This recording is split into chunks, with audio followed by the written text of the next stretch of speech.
All right, welcome everybody. So do we do the pledge and everything and then go, or just vote for executive session? I think we just do anticipate the whole thing.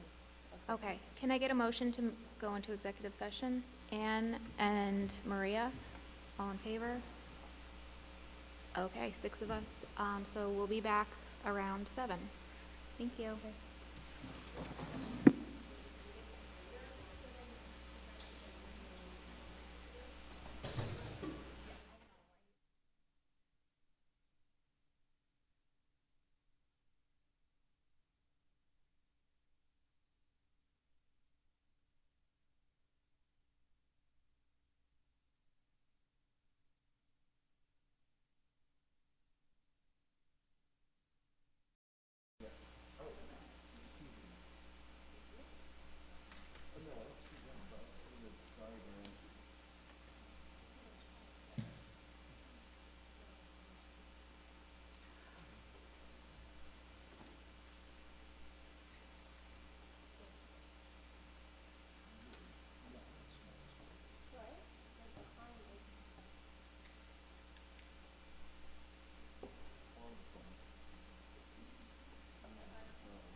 Okay, welcome back, everybody. Now, can we stand for the pledge? I pledge allegiance to the flag of the United States of America and to the republic for which it stands, one nation, under God, indivisible, with liberty and justice for all. Thank you. And now we'll do roll call. Yeah. Leah Leone.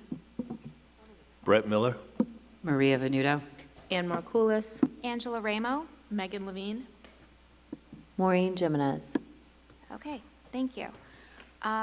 So now let's move on to the approval of the minutes.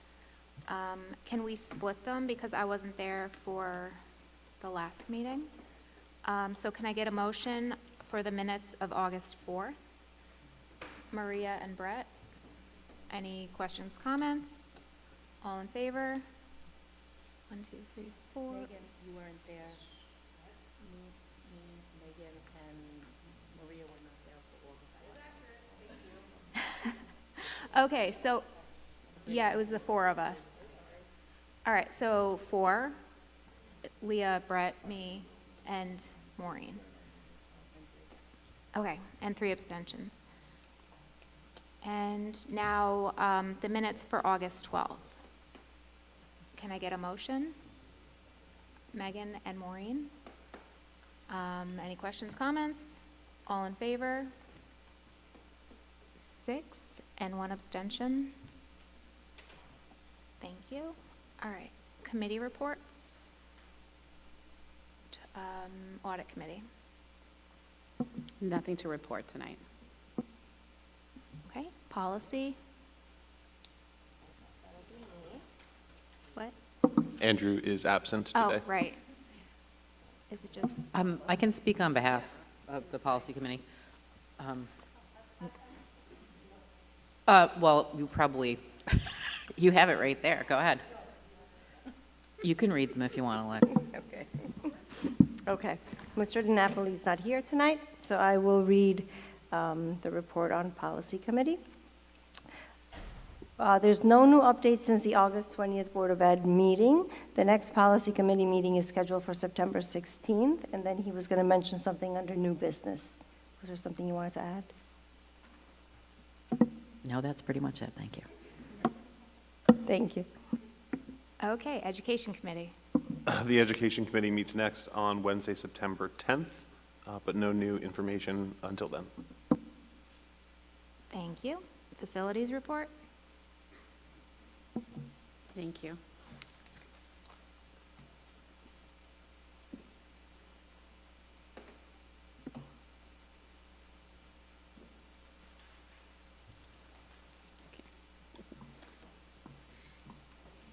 The high school science labs and the cafeteria were open for students yesterday,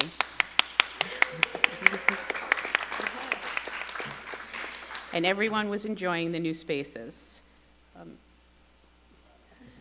Is the video still there?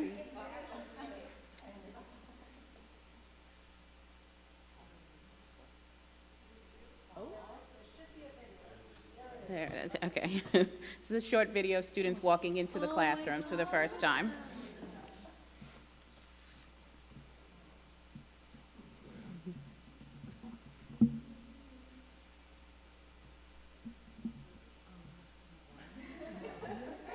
No, there's no audio. So I do have to add a caveat that Mrs. Curtis was there first thing in the morning to video everyone, but as soon as the students saw the cameras, they went like this. So she had to ask them to reenact. So that's why the video has no sound.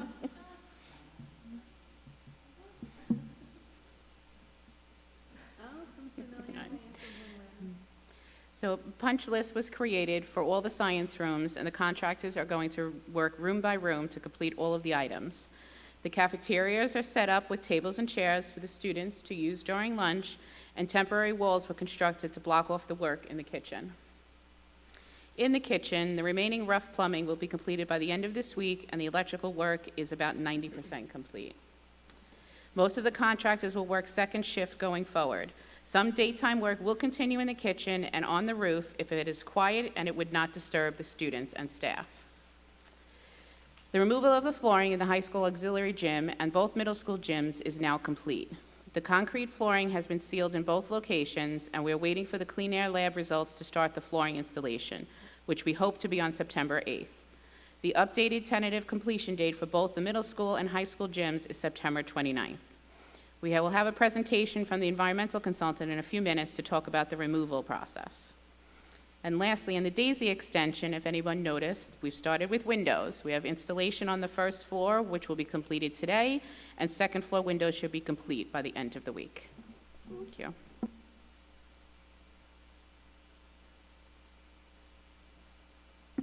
Sorry, I forgot my job. Superintendent's report, thank you. Thank you. So as Ms. Cahan said, I'm going to just address some of the questions and comments that came up at the last Board of Ed meeting, and then we will have our presentation.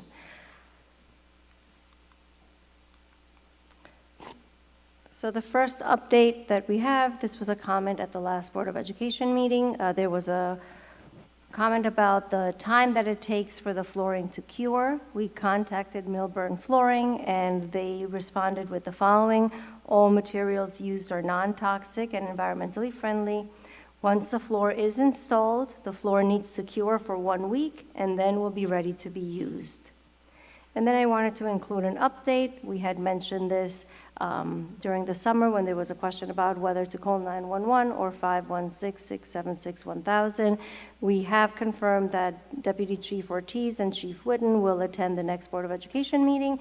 They will do a very brief presentation about what they believe is the best number to dial in an emergency. I just wanted to let everybody know, so look out for that at the next Board of Education meeting.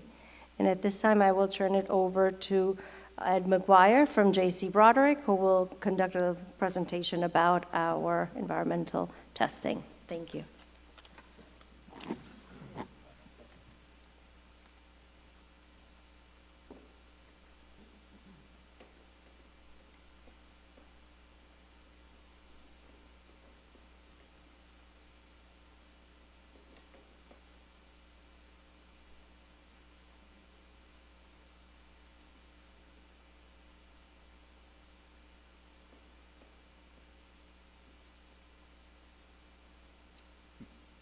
Thank you. And thank you for having me here tonight. Again, my name is Ed McGuire from J.C. Broderick and Associates. I'm joined here with Brian Azelius, my project manager for these projects. So again, to reiterate, the good news is that as of this point, all mercury-containing flooring from both the middle school and the high school have been 100% removed. The concrete floors, they are sealed with a liquid applied vapor barrier. The airborne screenings that we performed prior to the laboratory analysis are all below the New York State actionable level, and we are waiting on the results from the laboratory for that quality assurance mercury and air sampling as a final clearance. So to walk you through a little bit of the process, this is not a process that we invented. It's a process that was put out by, in conjunction with the State Education Department, the DEC, and the State Department of Health. So the first aspect is to determine if the rubberized flooring does in fact contain mercury, because not all rubberized floorings do contain mercury as an additive. That is done using a real-time airborne mercury vapor analyzer that gives an instantaneous result. We compare it with the New York State action level of 0.75 micrograms per meter cubed. And based upon the readings on that, we have 3 courses of action. First, the readings reveal no detectable concentrations of mercury, in which case it does not prove that there is no mercury in the flooring. It just proves that there's no vapors being released from it. If that were to be the case, when you have a planned renovation in the future, you would still have to take a physical bulk sample to confirm whether or not mercury is present. The next scenario is if we have a detection, but we're below the 0.75 microgram per meter cubed action level, and that is that mercury is confirmed within the flooring. The space can continue to be occupied because we're below the New York State action level. However, a ventilation assessment would be recommended to ensure that we, under no condition, will we exceed that action level under all occupancy conditions, meaning various ventilation rates, temperatures, seasons, things of that nature. And then the last scenario is where we have an airborne mercury level that is above the state action level. And in that case, again, mercury flooring is confirmed, but in that case, the space cannot be occupied because we're above the allowable level by the state. Once we have confirmation that the mercury flooring is present, we have to collect bulk samples to define the waste profile. Basically, to tell the contractor where the waste material, when the floor is removed, has to go. This is an environmental protection law to classify it as either hazardous or non-hazardous, and it's just which landfill does it have to go into. And then at that point, the environmental contractor can mobilize. They install engineering controls and ventilation equipment, and that ensures that all the dust and the vapors that are generated during the removal process do not escape to other areas of the building, and all the area leaving the space to the exterior of the building is filtered. So again, those isolation barriers would be installed at every point between where the flooring is, in these cases the gymnasiums, to the other occupied portions of the building. Then they physically remove the floor. It's an arduous process, actually physically scraping up all of the rubber flooring, and then the concrete has to be scarified or grinded to make sure that no residual rubber flooring is still adhered to the concrete. After that, again, the floor is sealed with a liquid applied vapor barrier because concrete is a porous material, and when the rubber floor was poured in place, it is liquid. So some mercury vapor can get absorbed into the concrete. So the vapor barrier just ensures that anything that may be residual within the concrete stays sealed forever within the concrete. Then we do our field screening to check to see if there's any additional activities that need to be done, any evidence that maybe a part of the flooring was missed, or there may be some of the rubberized flooring in a large crack in the floor, something of that nature. And provided those results, those screening results are acceptable, then we move on to the quality assurance air sample. So the timeline for both schools, starting with the middle school, is we were retained on July 2nd to perform our initial screening. The screening did confirm the presence of mercury flooring for the upper and lower levels of the gymnasium. We were below that New York State actionable level, meaning that the gym can still be occupied based upon the levels that we had, and no detectable concentrations were found in the surrounding areas. So that just means that the mercury vapor that was detected within the gym was only in the gym. No other areas were affected.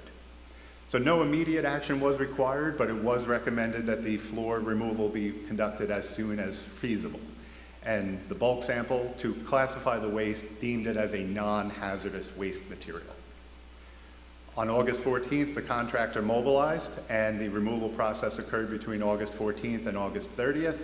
On August 31st, the vapor barrier was applied, and again, that airborne mercury screening, the airborne concentrations were below the New York State limit, and we're waiting for those quality assurance air samples from the independent laboratory for that verification.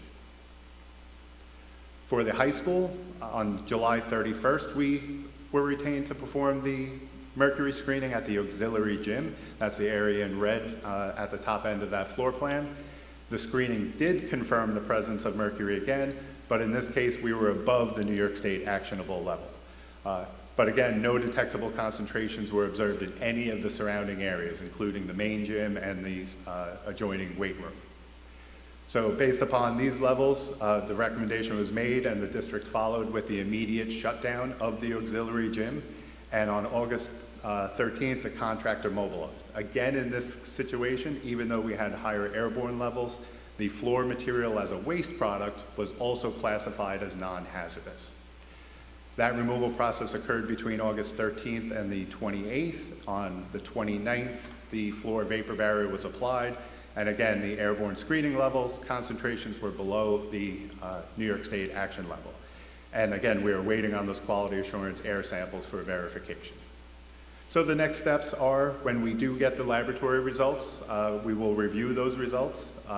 We expect them, again, to be below the action level, but it may indicate that additional steps may be needed. Maybe additional vapor barrier material should be applied to the floor.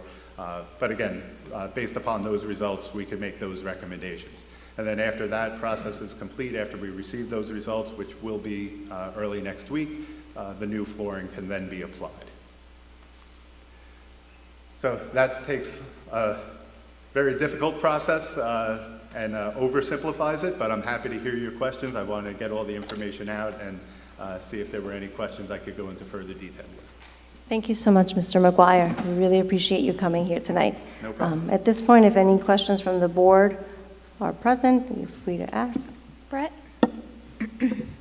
Thank you for the presentation. You mentioned the New York State acceptable level.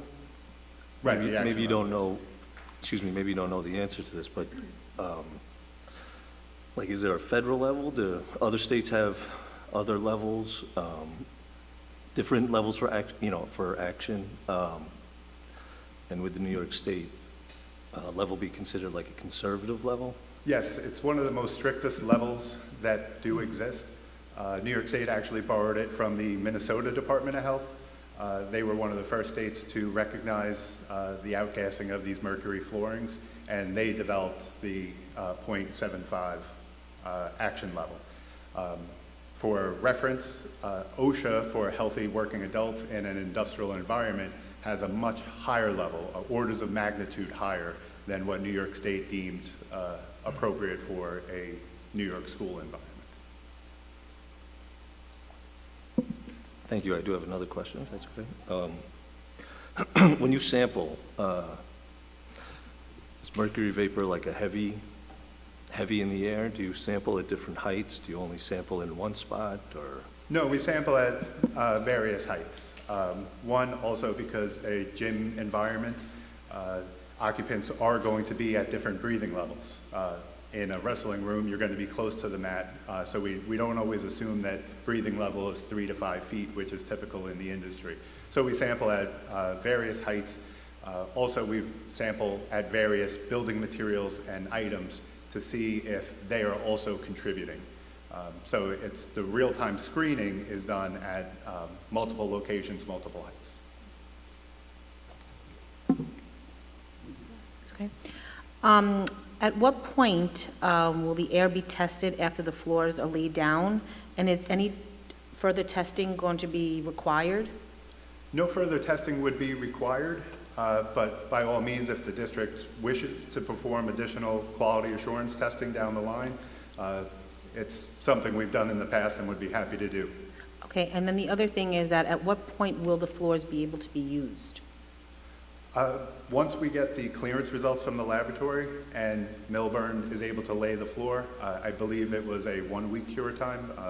That's outside of my expertise, but Okay. It all depends on the timeline from when we get clearance results to when Millburn applies the new floor. Okay, thank you. Maria? Thanks. Thanks for your presentation. I was just wondering, you mentioned something about the flooring material was classified when you're disposing it as non-hazardous, but who or how is that determined?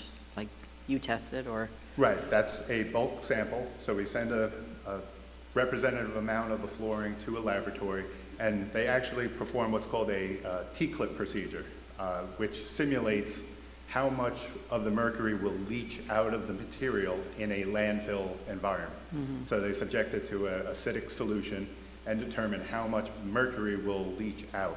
And that, based upon that level, they have hazardous, meaning that if it could get into the environment based upon the amount leaching from that material, and it would have to go to a specially lined landfill where it's going to be protected from any water or liquid migrating through the waste. So because this material was deemed as non-hazardous, it doesn't require the strictest landfill for it to go into. And that was for both the middle school and the high school? It was That's deemed correct. non-hazard? Yes. Oh, okay. Okay, thanks. Anyone else? Okay, thank you.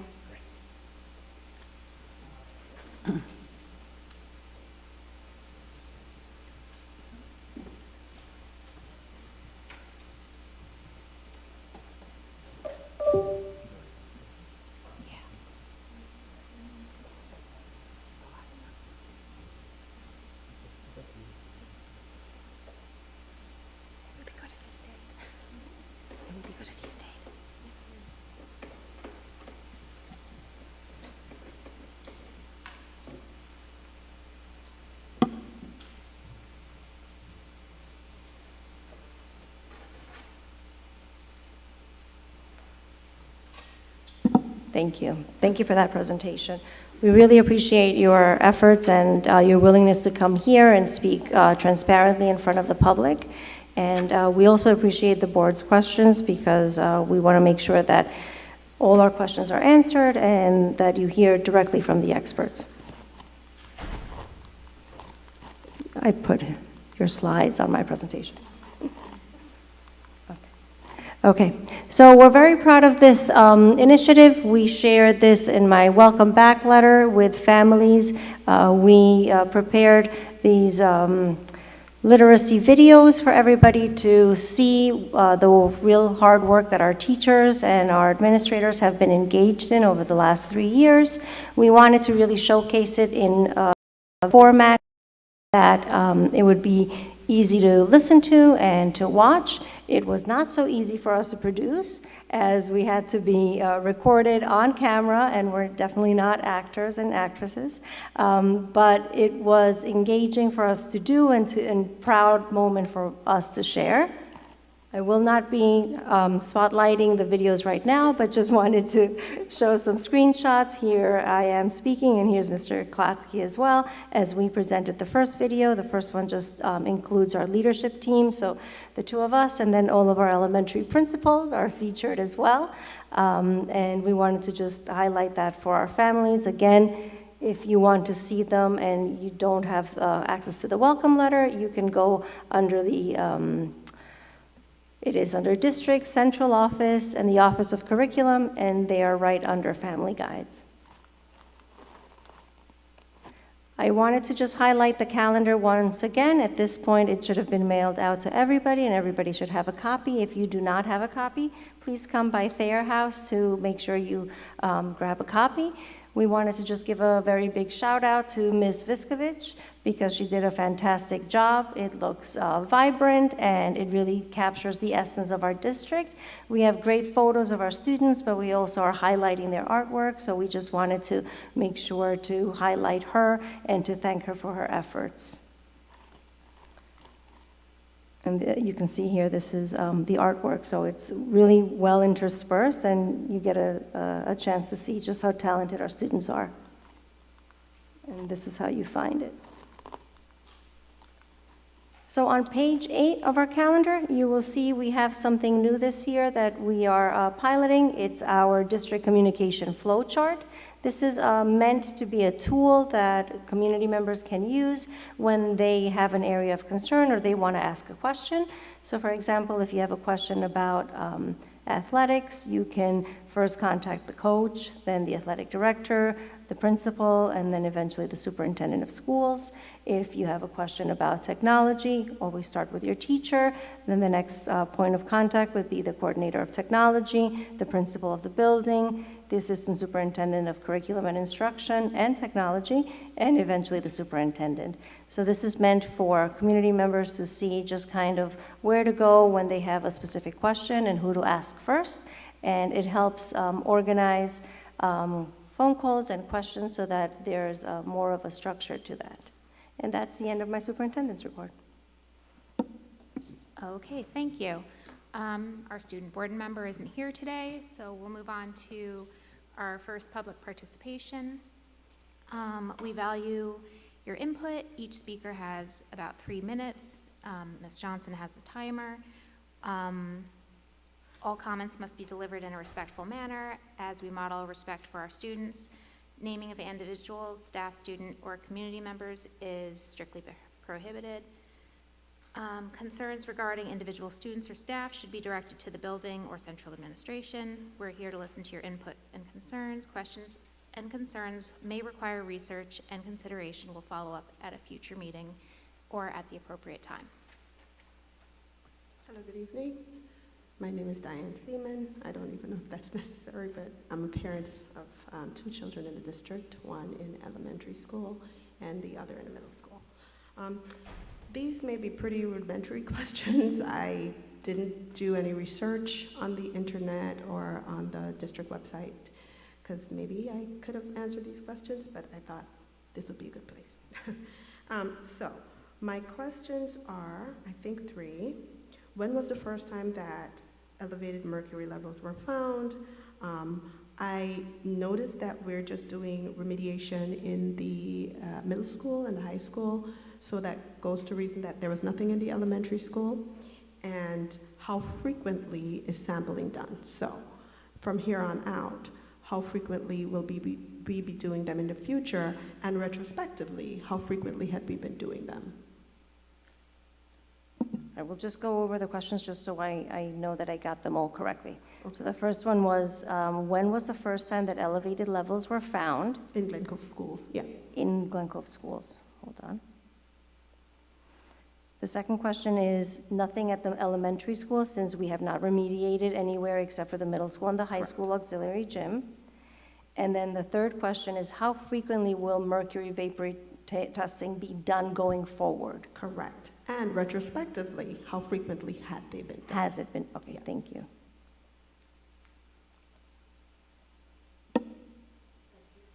Thank you. Thank you for taking my questions. Thank you. We appreciate it.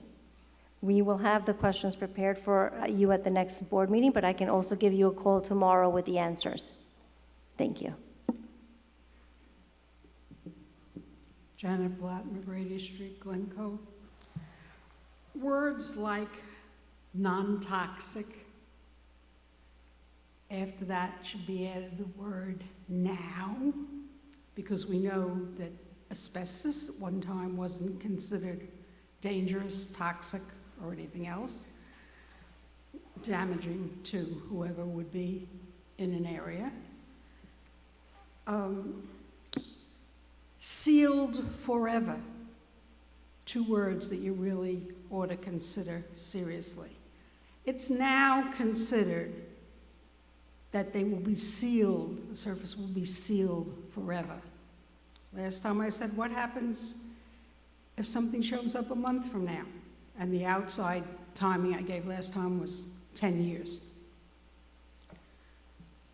You really need to consider that when you consider how frequently the air quality is tested in these gyms.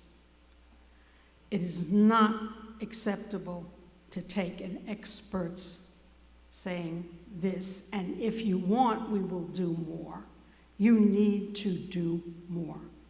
The health of the children of this school district and the health of the teachers who are exposed to the air quality while they're teaching is the only important thing here. Testing frequently. It's a compromise for me to say, start with a month. I'd like it every week for at least 6 months. And then a little bit less for the rest of the school year. You really need to consider it.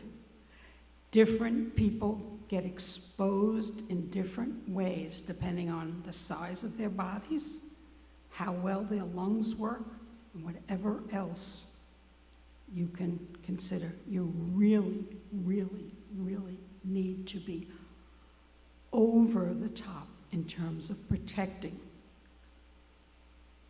all kids. So, Thank you.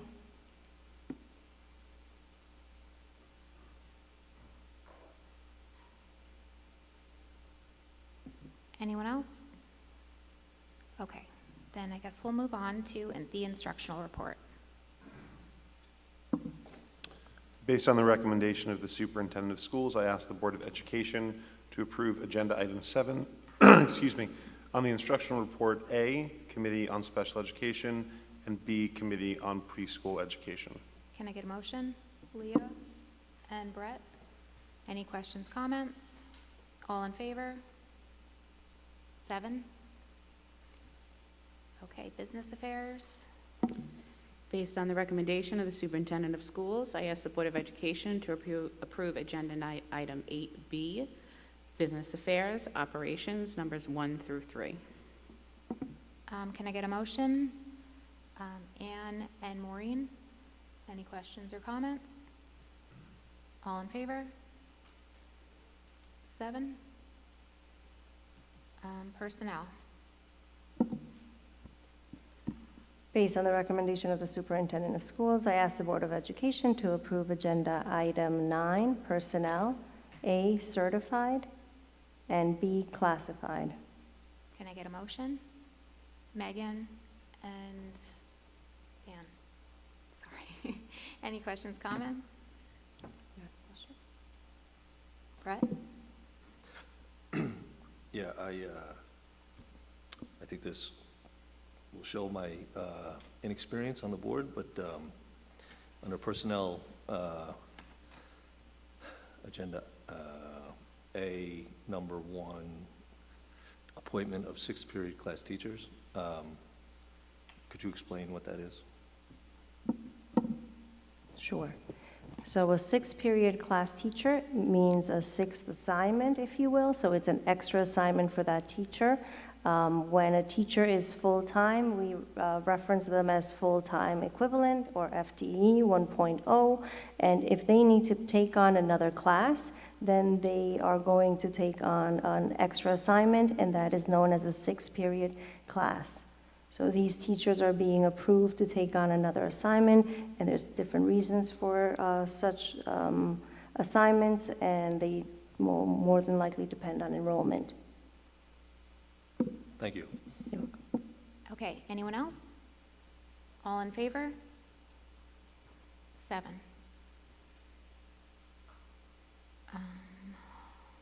Okay, did you do B? Yes. All right. Unfinished business. We did have a donation in there. Oh, yes, I'm sorry. That's okay. Thank you very much to the soccer, Junior Soccer League for the soccer nets. 2 of them are going to Landing, and 2 of them are going to Connolly. So, thank you very much. Those will be put to good use. Thanks, Leah. Okay, unfinished business. Okay, I'm reading this on behalf of Mr. DiNapoli. The unfinished business on today's agenda is Policy 4741, High School Senior Status, Valedictorian and Salutatorian, to ensure consistency and fairness in GPA calculations across departments and academic years for courses that offer students the opportunity to earn college credit in dual enrollment classes and AP courses as well. And we also want to make sure to align Glen Cove's practices with those of surrounding districts and regional norms. And it also aims to reduce the confusion for families, colleges, and scholarship programs reviewing transcripts. So that's new business, that's policy 4741. And then we have policy 2350, board meeting procedures. The summary of the rationale is to update our policy to reflect updated practices. Okay, anyone have anything to say about any of this? No? Okay. Looks good. So we'll look at it again at our next meeting. Board comments?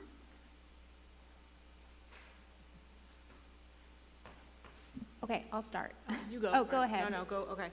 I was just going to say, you know, it's this beginning of the school year. To urge everyone, if you haven't already or you forgot to join your PTA, all the great things, well, not all, but many of the great things that happen throughout the school year in the schools is because of the PTA with events and different learning experiences.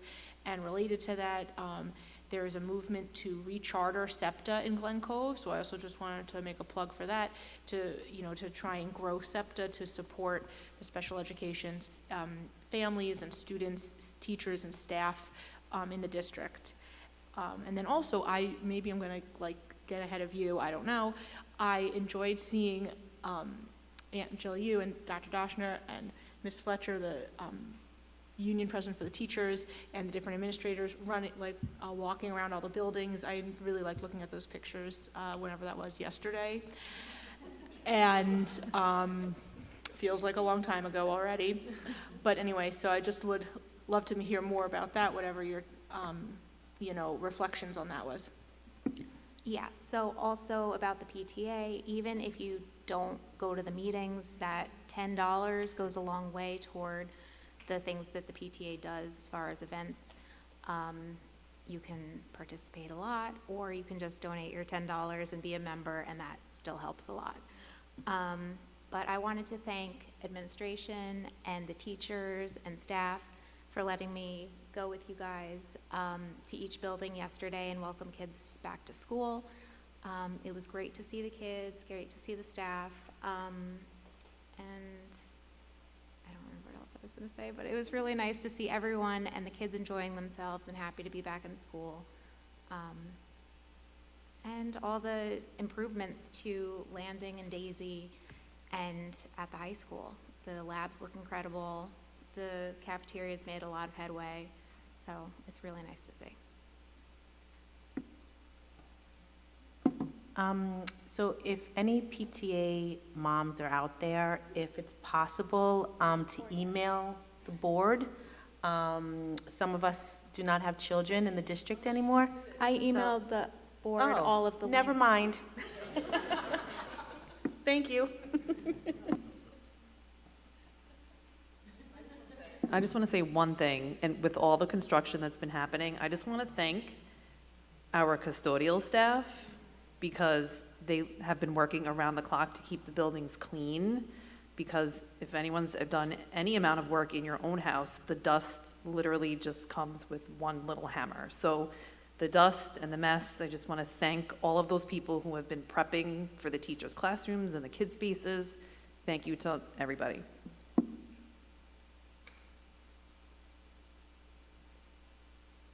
Okay, so let's move on to our final public participation. Same things apply.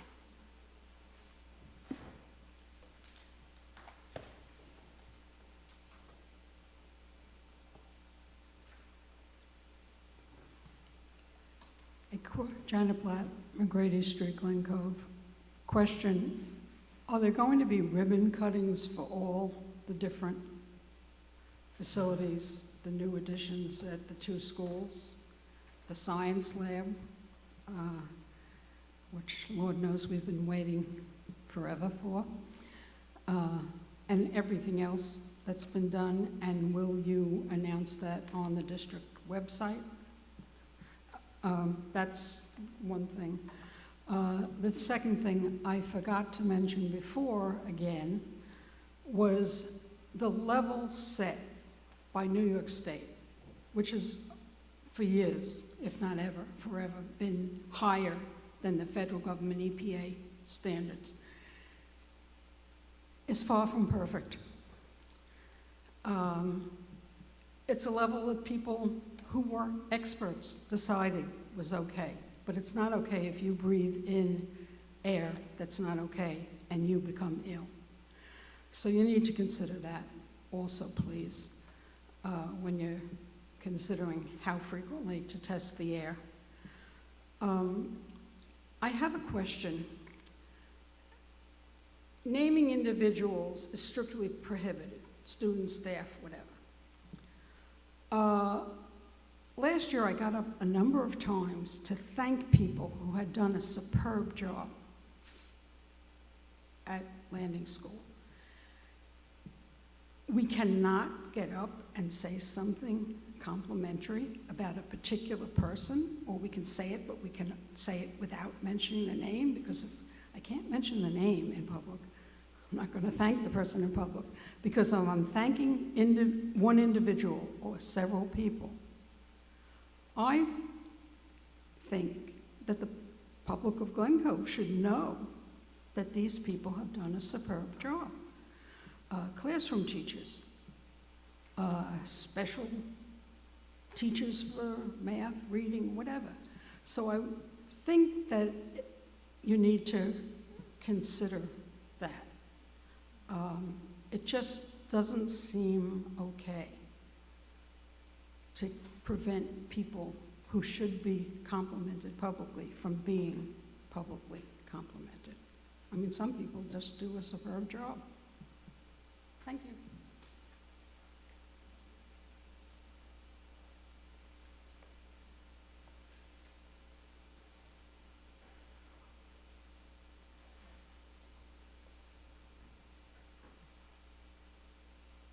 All right, anybody else? Then can I get a motion for not adjournment. We are going back into executive session. So can I get a motion? Leah and Ann, all in favor? 7. Sorry, I'm gonna sneeze. Thank you for coming.